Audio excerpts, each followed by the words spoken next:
something happens around 70 that nobody warns you about. Not the physical things. Those come with instructions, doctors, pamphlets, appointments on the refrigerator door. This is something quieter. You start to notice, slowly, without drama, that certain people leave you tired.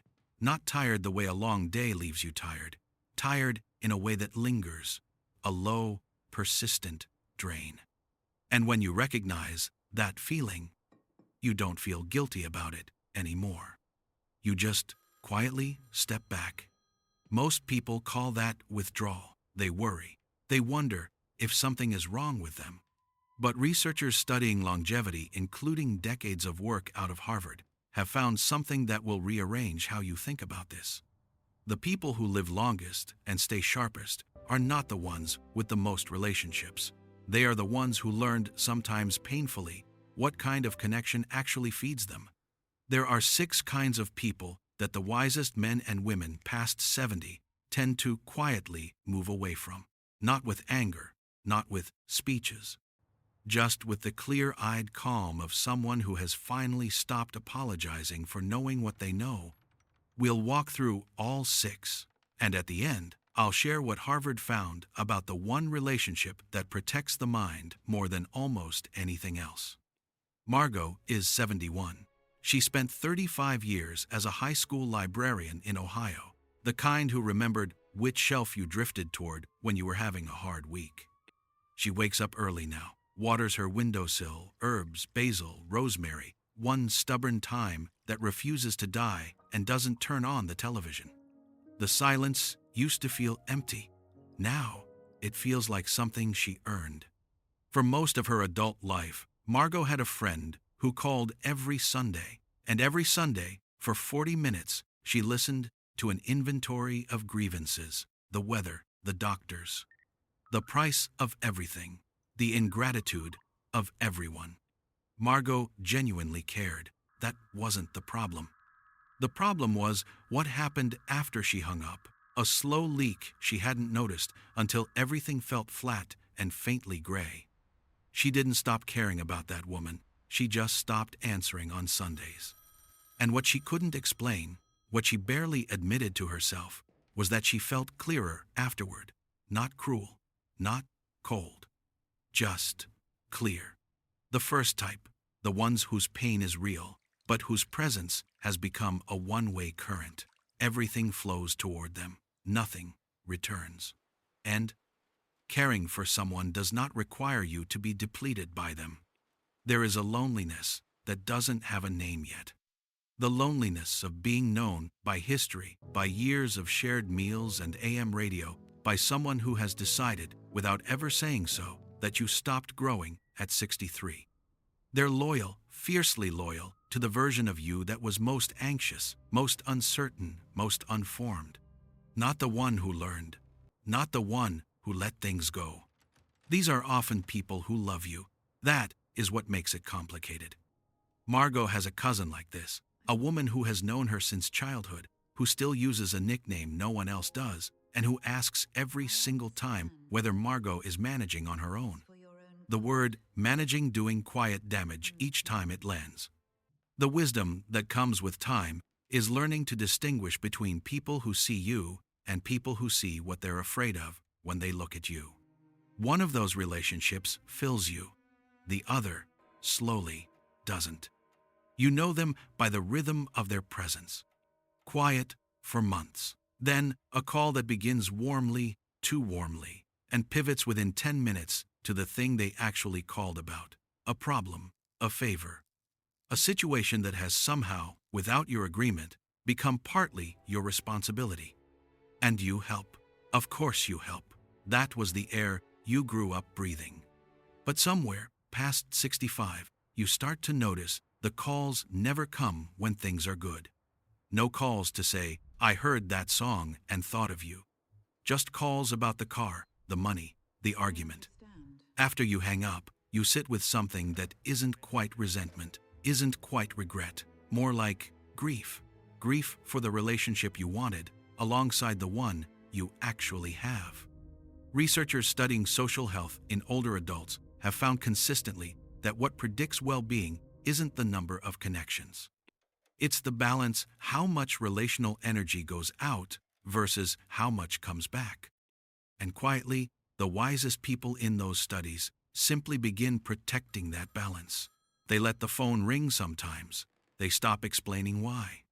This one is harder to admit.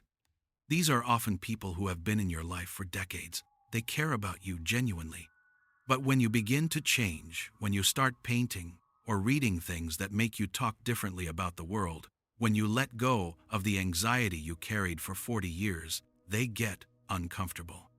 Small comments, soft challenges. You've gotten very philosophical lately. Or simply a silence that communicates, unmistakably, that your growth is somehow a critique of theirs. Margot started taking a ceramics class 2 years after she retired. She didn't tell many people because she had learned by then that certain people receive your becoming as an accusation. She stopped explaining the ceramics. She just kept going. The quiet wisdom of 70 is understanding that you are not responsible for other people's stillness. You are only responsible for continuing to move toward whatever is true and alive and yours. The ones who need you small cannot follow you forward, and you cannot shrink to stay in reach of them. They arrive with warmth, with food, sometimes, with the genuine intention of caring. And somewhere between hello and goodbye, they have reviewed your choices. The way you keep your house, the medication you stopped, the trip you're considering alone. Whether the life you've built, specific, deliberate, quietly joyful, meets their standards for how someone your age ought to be living. It arrives sideways, in a tone, in a question shaped like concern, but landing like inspection. Are you sure that's a good idea at this point? You know what at this point means. Their concern is usually real. They love you in the specific way that fear sometimes wears the clothing of love. Margot's younger sister visits twice a year, and twice a year, Margot finds herself straightening the house before she arrives, not because she wants to, but because she knows nothing will go unnoticed. After the last visit, Margot stood at the kitchen sink for a long time after the car pulled away. Then she watered the thyme and decided something she hasn't said out loud yet. No fight, no wound, no single moment you could point to. Just a growing distance between who you have become and who the relationship was built around. These are often friendships of necessity, formed through proximity rather than recognition. Co-workers, neighbors whose children played with yours. People placed beside you by the architecture of a life that no longer exists.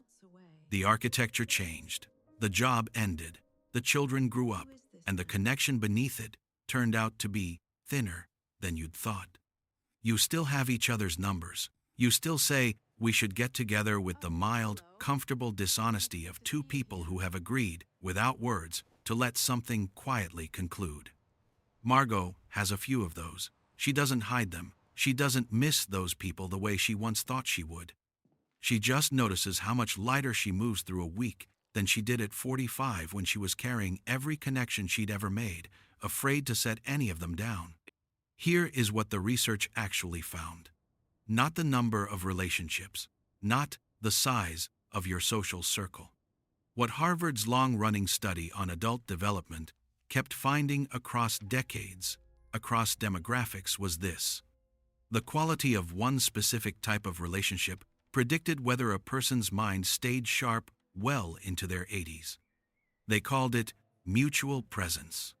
One or two relationships, sometimes only one, in which both people arrive fully, not performing, not managing. A relationship where the silence doesn't need to be filled. Where you can say something unfinished, and the other person doesn't rush to fix it. They just sit with it, with you. Margot has one of those. A woman she met at a grief support group after her husband died on a quiet Tuesday in March. They don't talk every week. Sometimes a full month passes. But when they do, Margot doesn't hang up feeling something was taken. She hangs up feeling something was returned. The pulling away from the other six is not loneliness building. It is discernment arriving. Not closing off, clearing space. Space for the one or two relationships that don't ask you to become smaller to be in them. The distinction between isolation and curation, that is the whole thing. Margot still waters the thyme every morning. The basil has grown unruly. The rosemary smells like something she can't name, only recognize. She doesn't turn on the television. She doesn't answer every call. By now, you already know. That is the truth nobody says out loud. You already feel the difference between a room that leaves you full and a room that leaves you hollow.